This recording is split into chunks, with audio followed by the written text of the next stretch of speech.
The chef's hands do not tremble as he lifts the lid. Steam rises, carrying the scent of fermented plums and a ghost of something much older. He does not rinse the pot. He has not rinsed it in 20 years. The blackened crust inside is not dirt. It is his grandmother's first soup, his father's celebration broth, the winter stew that saved a village from hunger. And in this kitchen in Kyoto, there is a jar in the corner that holds vinegar. It was poured from a wooden cask in 1743. The vinegar has never been emptied. It has only been fed. There is a paradox hidden inside that jar, and it begins with a common belief that vinegar is a simple, dead liquid, a sterile solution of acid and water. But the vinegar in that corner cask is alive. It remembers the wine it once was. It remembers the grapes grown on the volcanic slopes of Mount Aso, the hands that pressed them in the autumn of 1743, the merchant who rowed the casks up the Kamo River. That memory is not poetry. It is chemistry. And it is the first layer of a story most people have never been told. Before we uncover what that vinegar remembers, stay with me. Let us explore what science says.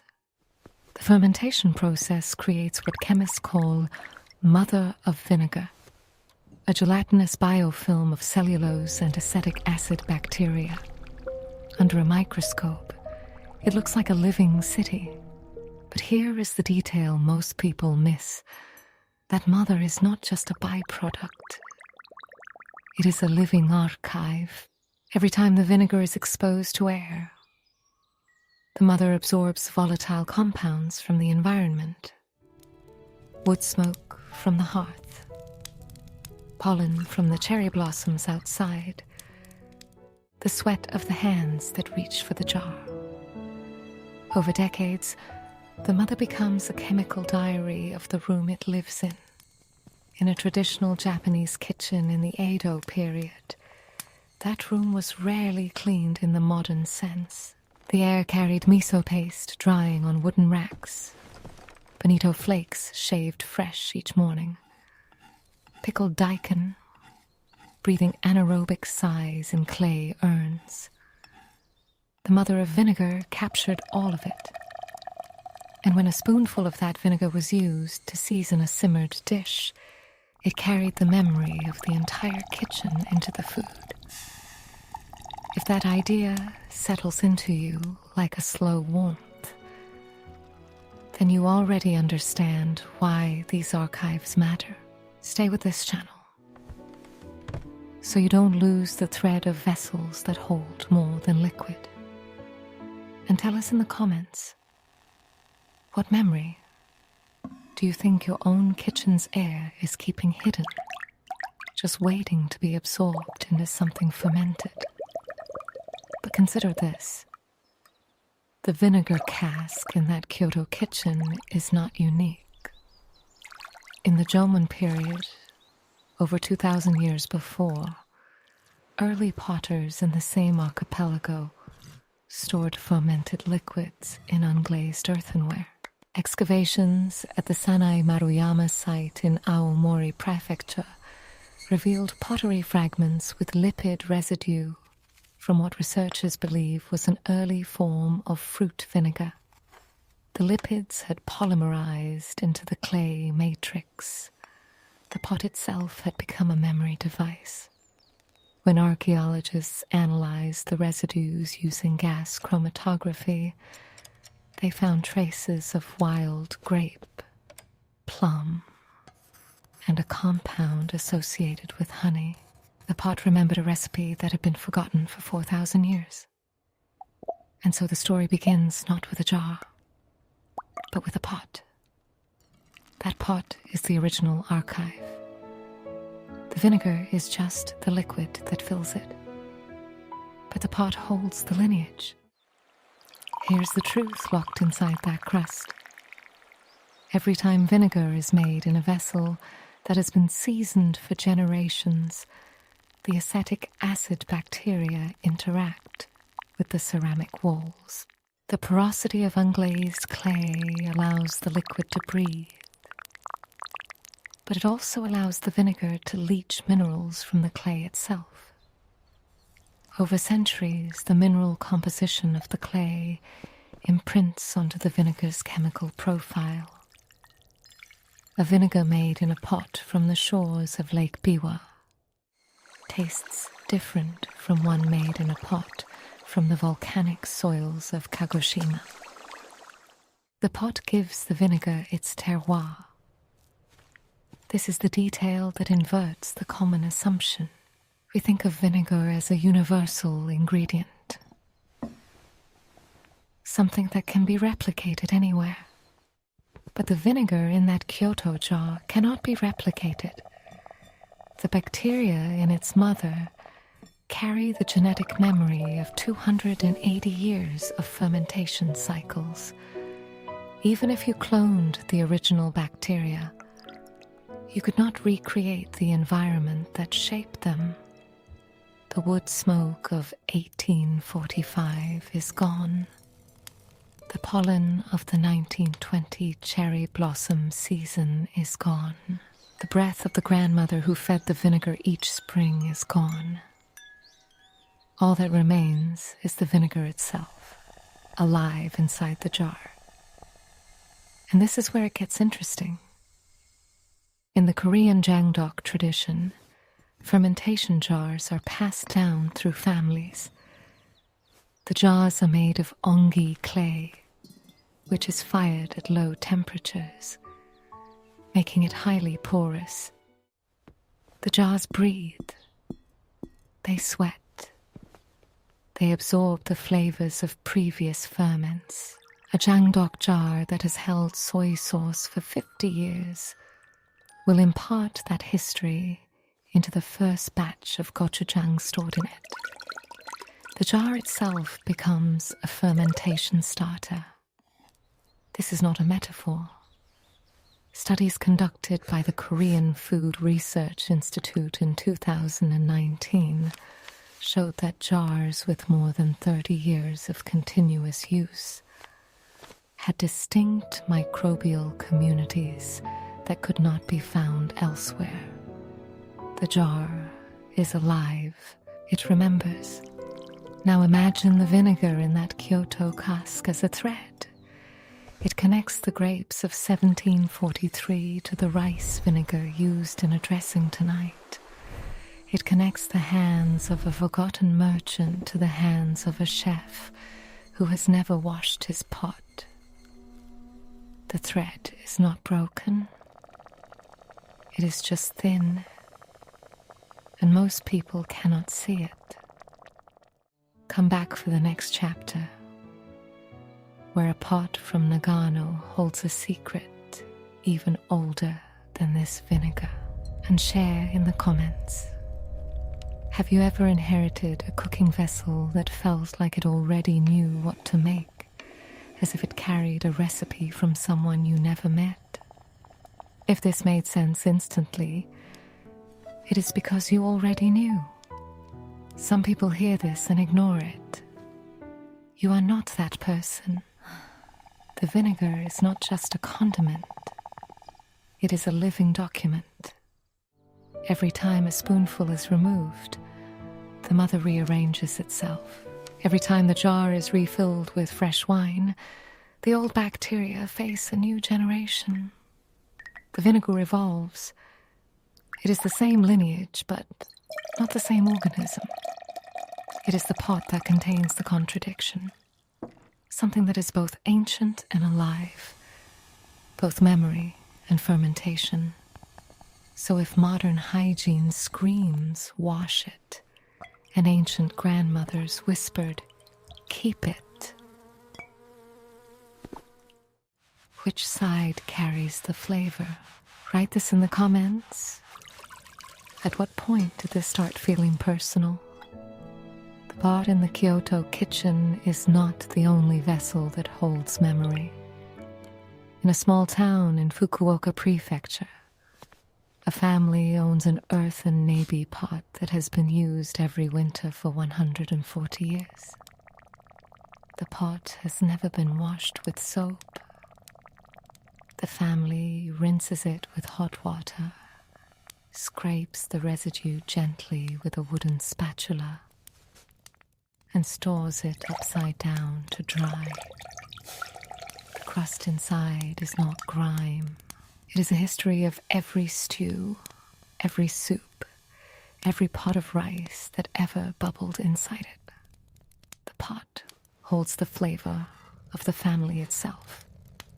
In 2021, a team from Kyushu University analyzed the residue from that pot using mass spectrometry. They found traces of 19 different plant species, including perilla, burdock root, and a variety of mountain yam that is no longer cultivated in the region. The pot had preserved a botanical record of changes in local agriculture stretching back to the Meiji period. The pot was not just a cooking vessel, it was a scientific archive, and the family had never known it. Long before our kitchens became sterile, we understood that pots are not just tools, they are partners in the act of feeding. The Japanese concept of kizushi, the patina that forms on a well-used pot, is not about neglect. It is about care. It is the same philosophy that governs the seasoning of a cast-iron skillet or the maintenance of a traditional omelette pan in a French bistro. The crust is not dirt. It is a gift from the past to the future. Notice what happens next. The vinegar in the Kyoto jar is now 280 years old. It has been fed every spring with new wine. The mother has grown so thick that the jar can no longer be moved without cracking it. The chef who tends it does not use the vinegar every day. He uses it only for special dishes. Dishes that require the weight of time. When he adds a spoonful to a simmered root vegetable, the whole dish changes. The vinegar does not add acidity. It adds depth. It adds the presence of ancestors. The pot in the Fukuoka kitchen does the same thing.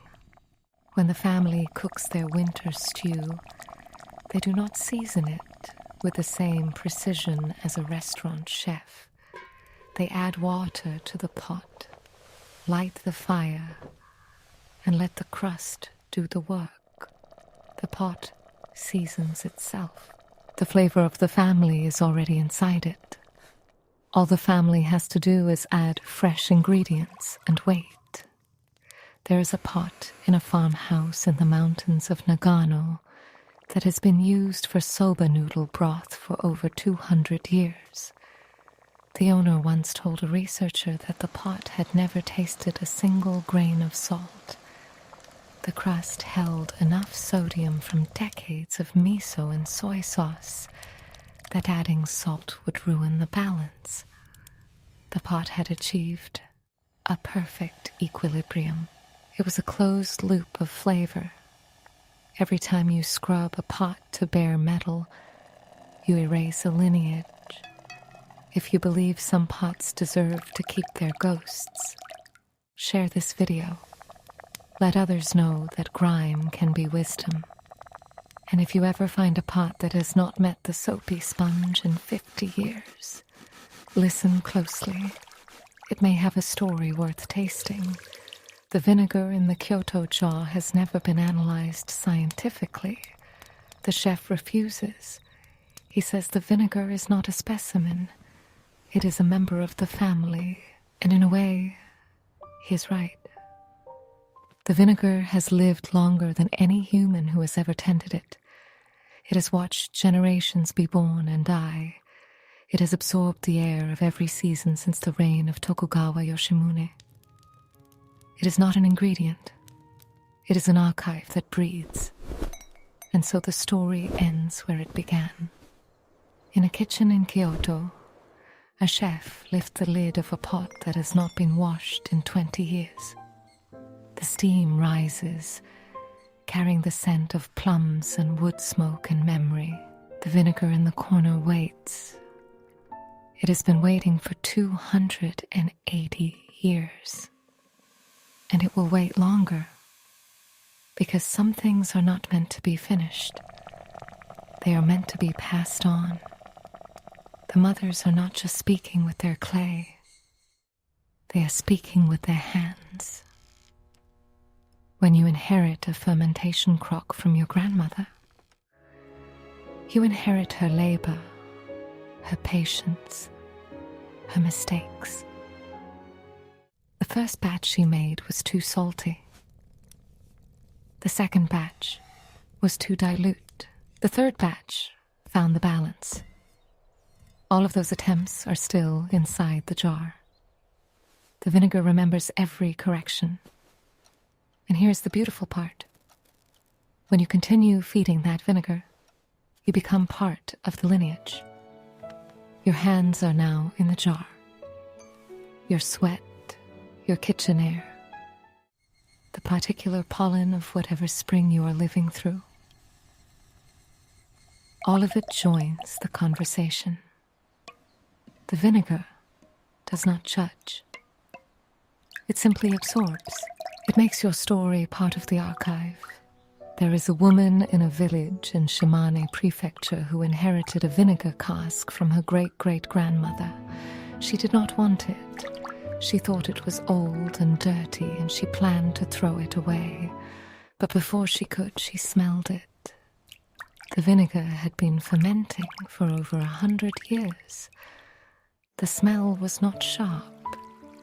It was sweet and round and deep. She said it smelled like her great-great-grandmother's kitchen, even though she had never been inside that kitchen. The cask carried the memory forward through the only channel it had, the air. She kept the cask. She feeds it now with local sack leaves and spring water. She uses the vinegar to season simmered vegetables. And her children say her cooking tastes like their great-great-grandmother's, even though none of them ever tasted her food. The cask bridges the gap. It is a portal through time. The pot, the jar, the cask. They are all the same object in different forms. They are receptacles of attention. They are vessels that refuse to forget. And the act of feeding them, of tending them, of letting them grow old without scrubbing them clean, is an act of resistance against a world that wants everything sterile, new, and disposable. So when you stand at your sink tonight holding a pot that has seen 1,000 meals, pause. Ask yourself what you are about to wash away. Is it grime?